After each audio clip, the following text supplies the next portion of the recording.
एक माँ रात के अंधेरे में अपनी गाड़ी तेज रफ्तारी से अस्पताल की पार्किंग में ले आती है, चीखती हुई मदद मांगती है।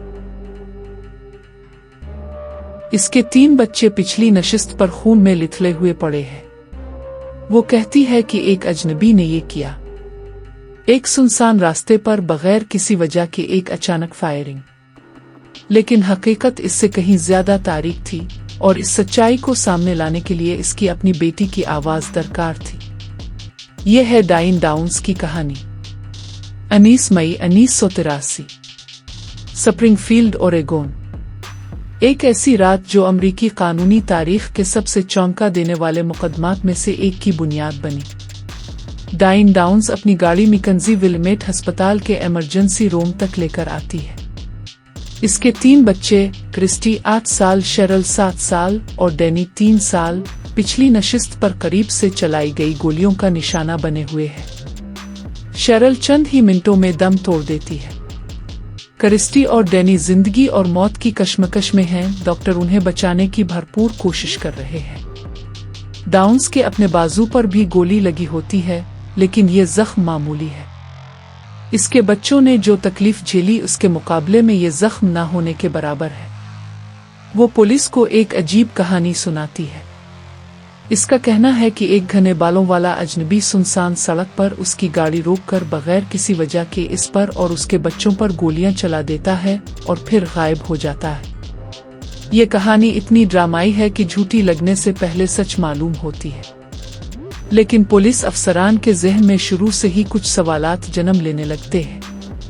तफ्तीशकार महसूस करते हैं कि डाउन्स का रवैया गैर मामूली तौर पर पुरसुकून है। ना रोती हुई ना टूटी हुई। ऐसी माँ जिसकी एक बेटी अभी मर चुकी हो और 2 बच्चे मौत व ज़िस्त की कश्मकश में हों, इससे जिस किस्म के जज्बाती रद्द अमल की तवक्को की जाती है, डाउन्स का रवैया इससे बिल्कुल मुख्तलिफ है। वो तकरीबन बेताल्लुक और लाताल्लुक दिखाई देती है।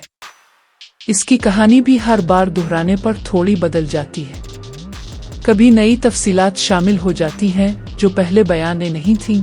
कभी वक्त की तरतीब बदल जाती है जो मौके पर मिलने वाले तिब्बी और फरांजिक शवाहिद से मेल नहीं खाती। तफ्तीशकार उसकी ज़ाती जिंदगी खंगालना शुरू करते हैं और उसकी डायरियों में एक शादीशुदा आदमी के साथ उसके नाजायज ताल्लुकात का जिक्र पाते हैं।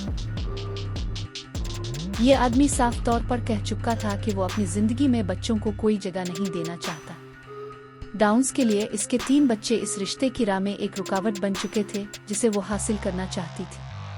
तफ्तीशकारों का ख्याल था कि यही मुहर्रिक इस सारे वाक़ये के पीछे कारफरमा हो सकता है। फिर वो मोड़ आता है जो पूरे केस का रुख बदल देता है।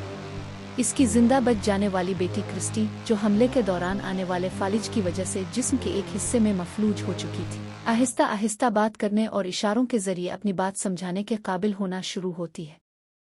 माहिरीन नफ्सियात और स्पीच थेरापिस्ट महीनों तक इसके साथ काम करते हैं। और जब क्रिस्टी की कहानी सामने आती है तो इसमें कहीं कोई अजनबी मौजूद नहीं होता। डाउन्स को फरवरी 1984 में गिरफ्तार कर लिया जाता है।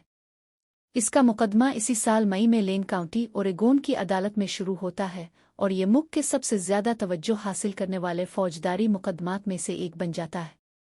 सहाफ़ी और कैमरे पूरी दुनिया से इस मुकदमे की कार्रवाई देखने के लिए अदालत में जमा होते हैं। इस्तिगासा अपना मुकदमा 2 बुनियादी सतूनों पर खड़ा करता है: फरांजिक शवाहिद और एनी शाहिद की गवाही। ब्लिस्टिक्स के माहिरीन गवाही देते हैं कि डाउन्स के घर से मिलने वाली गोलियों पर वही एक्सट्रैक्टर निशानात मौजूद हैं जो जायवकुआ से मिलने वाले खाली खौलों पर पाए गए थे। दोनों एक ही 22 किलेबर रुगर पिस्तौल से चलाए गए थे। कत्ल का असल हथियार कभी बरामद नहीं होता, लेकिन पीछे छोड़ा गया ये बैलिस्टिक निशान इस्तिगासा के मुकदमे को निहायत मजबूत बना देता है। फिर वो लम्हा आता है जो पूरी अदालत को हिलाकर रख देता है। 8 साला क्रिस्टी गवाही के लिए कटहरे में खड़ी होती है और बयान करती है कि इसने अपनी ही मां को गाड़ी की डिग्गी खोलकर एक एक करके अपने 3 बच्चों पर गोली चिल्लाते हुए देखा था। एक 8 साला बच्ची अपनी ही मां के खिलाफ गवाही दे रही है, ऐसी अदालत में जो रिपोर्टर्स और कैमरों से भरी हुई है। कमरा अदालत में मुकम्मल खामोशी छा जाती है। डाउन्स का वकील इसे एक वफादार और गलत तौर पर मुल्जिम ठहराई गई मां के तौर पर पेश करने की कोशिश करता है। दिफाई टीम ये दलील देती है कि एक मां अपने ही बच्चों के साथ ऐसा सलूक नहीं कर सकती और ये कि क्रिस्टी की गवाही सदमे और नफसियाती